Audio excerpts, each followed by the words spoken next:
Number three, you have to give any two examples of flow concepts which are like consumption, expenditure, export, import, GDP. These are all your example of flow concept. You can write any two. Then question number 14th is define the term tax. So tax क्या होता है? It refers to the amount which is paid by the households to the government.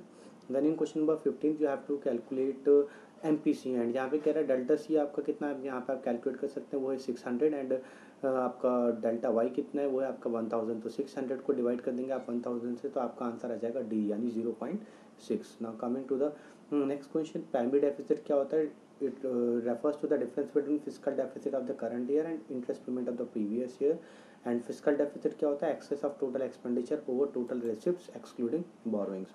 Now in question number 17th, this was your question number 16. Now coming to question number 17th, define the problem of double counting in the competition of national income. तो problem of double counting क्या होता है पहले ये समझ लेते हैं हम. आपको पता होगा दो तरह के गुड्स होते हैं आपके पास, intermediate good and final goods. In case of final good, intermediate goods are already a part of final good. तो जब हम फाइनल गुड की अगर वैल्यू को इंक्लूड करते हैं तो उसके साथ साथ इंटरमीडिएट गुड की वैल्यू भी इंक्लूड हो जाती है. This problem is called problem of double counting. तो इसको अवॉइड करने के लिए आपके पास दो अप्रोचेज होते हैं. एक अप्रोच होता है फाइनल आउटपुट मेथड, यानी सिर्फ आप सीधे सीधे जो फाइनल गुड है सिर्फ उसकी वैल्यू को आप इंक्लूड करेंगे.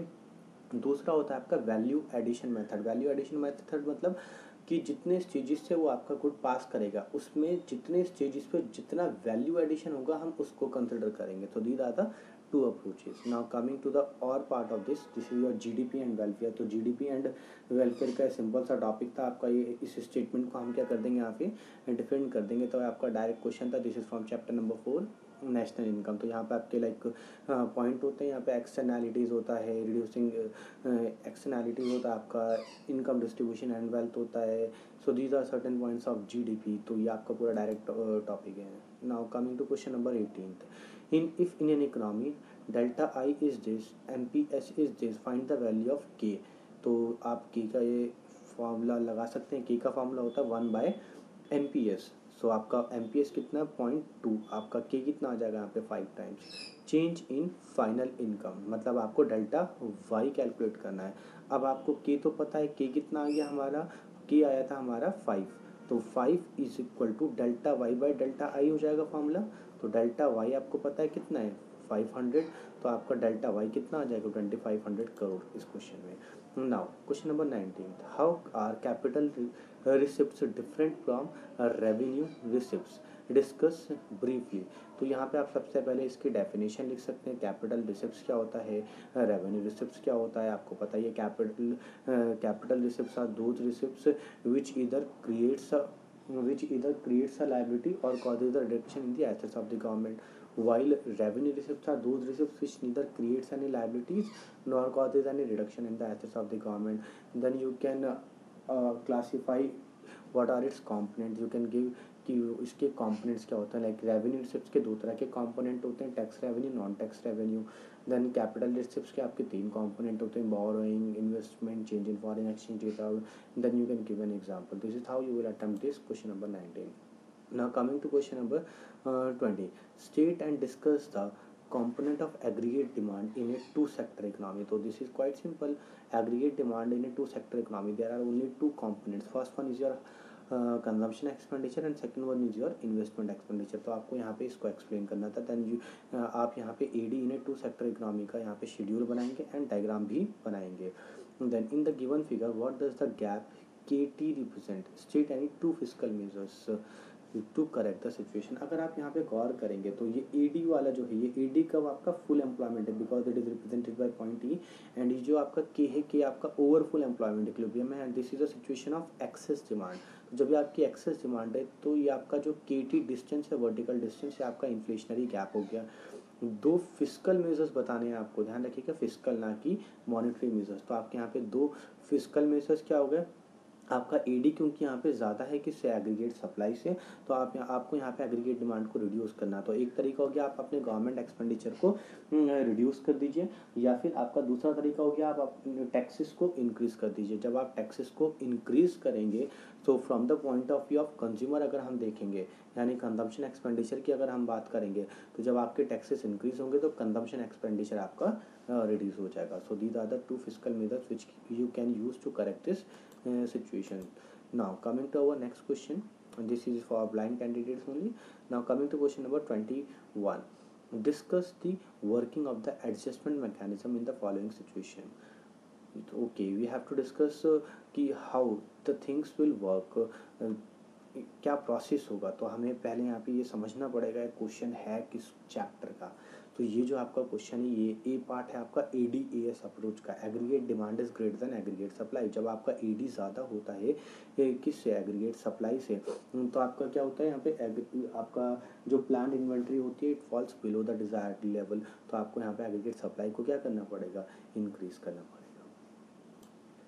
सो when ex ante savings are less than the ex ante investments in an economy. तो आपको यहाँ पे अगर इस सिचुएशन को करेक्ट करना है, हमें पता है investment is a part of aggregate demand and savings is a part of aggregate supply. तो अगर आपको यहाँ पे इस इक्वेशन को करेक्ट करना है तो आपके यहाँ पे सेविंग ज़्यादा है इन्वेस्टमेंट से. That means we have to decrease the ex ante savings in an economy in order to make it equal to the ex ante investment. Now coming to question number 22, define trade surplus. How is it different from current account surplus? So trade surplus आपका क्या होता है basically, when export of goods are greater than the import of goods, that is called trade surplus. How is it different from current account surplus?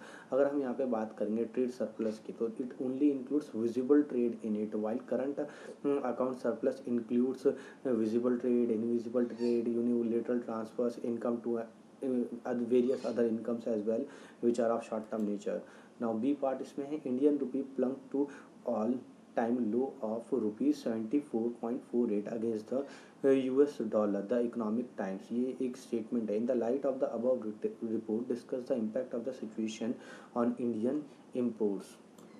So this is an example of currency appreciation. ये आपका जो example है वो किसका है, currency appreciation. क्योंकि आपका जो एक्सचेंज रेट है ये यहाँ पे आप देखेंगे यहाँ पे लो हो रहा है, ऑल टाइम लो जा रहा है, तो आपका गिर रहा है यहाँ पे. दैट मीन्स जब आपका एक्सचेंज रेट ये फॉल हो रहा है तो this is an example of currency appreciation. तो जब आपका एक्सचेंज रेट फॉल होता है तो आपका फॉरेन गुड महंगा हो जाता है and domestic good foreign good आपका सस्ता हो जाता है एंड आपका जो डोमेस्टिक गुड होता है वो महंगा हो जाता है. तो जब आपका फॉरेन गुड सस्ता है तो हम इम्पोर्ट ज़्यादा करेंगे एंड आपका डोमेस्टिक गुड महंगा है तो हम एक्सपोर्ट्स को कम करेंगे. Now coming to our next question, state any 2 components of M1 measure of money supply. So M1 measure of money supply का आपका फॉर्मूला होता है करेंसी एंड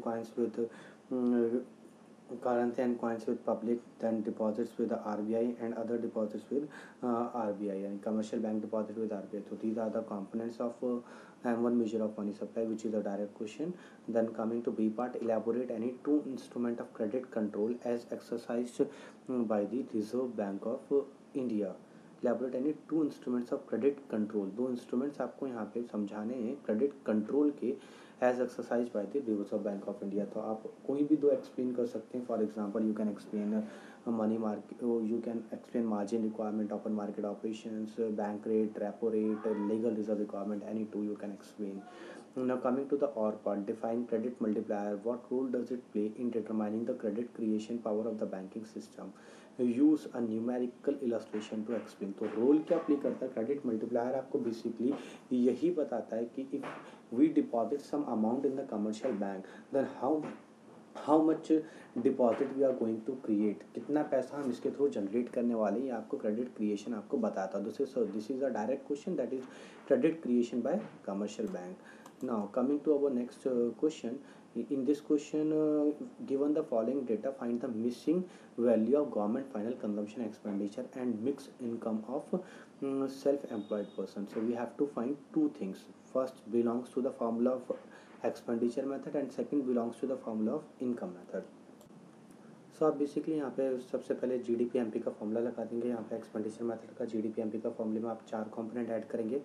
सबसे पहले हम GDP-MP निकाल लेते हैं. तो नेशनल इनकम को जब आप कन्वर्ट कर दो, यानी 71,000 को आप कन्वर्ट करोगे GDP-MP में, तो आपका GDP-MP आएगा 74,000. देन आपको यहाँ पे इस क्वेश्चन में already private final consumption expenditure यहाँ पे गिवन हुआ है 40,000 and gross domestic capital formation आपको यहाँ पे गिवन है ये 10,000 एंड आपको नेट एक्सपोर्ट्स पे गिवन है 5,000. तो आप इन तीनों को ऐड कर देंगे तो आपका टोटल हो जाएगा 55,000 एंड जब आप उसको GDP-MP में से सब्ट्रैक्ट करेंगे तो आपका गवर्नमेंट फाइनल कंजम्पशन एक्सपेंडिचर जो फाइनल आंसर आएगा, जो आपको रिक्वायरमेंट है वो है 19,000. सिमिलरली आप इनकम मेथड के लिए भी सॉल्व करेंगे। इनकम मेथड में आपको मिक्स इनकम निकालनी है, तो हमें यहाँ पे कंपनसेशन ऑफ एम्प्लॉयज़ चाहिए। सबसे पहले कंपनसेशन ऑफ एम्प्लॉयज़ आपके पास सिर्फ वेजेस एंड सैलरीज गिवन है, तो ये आपका कितना हो गया 15,000। देन आपको ऑपरेटिंग सरप्लस चाहिए, वो आपको क्लियरली गिवन है 30,000। Therefore we will ignore profit, profit को नहीं लेना था यहाँ पे, तो हम ऑपरेटिंग सरप्लस को सीधे सीधे ले लेंगे। तो ऑपरेटिंग सरप्लस कितना है 30,000।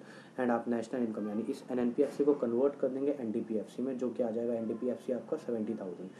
एंड कंपनसेशन ऑफ एम्प्लॉयज़ हमने निकाल लिया, कंपनसेशन ऑफ एम्प्लॉयज़ आपका 15,000 है, ऑपरेटिंग सरप्लस 30,000। तो आप 45,000 को जब 70,000 में से माइनस कर देंगे तो mix income of self employed person आ जाएगा आपका 25,000।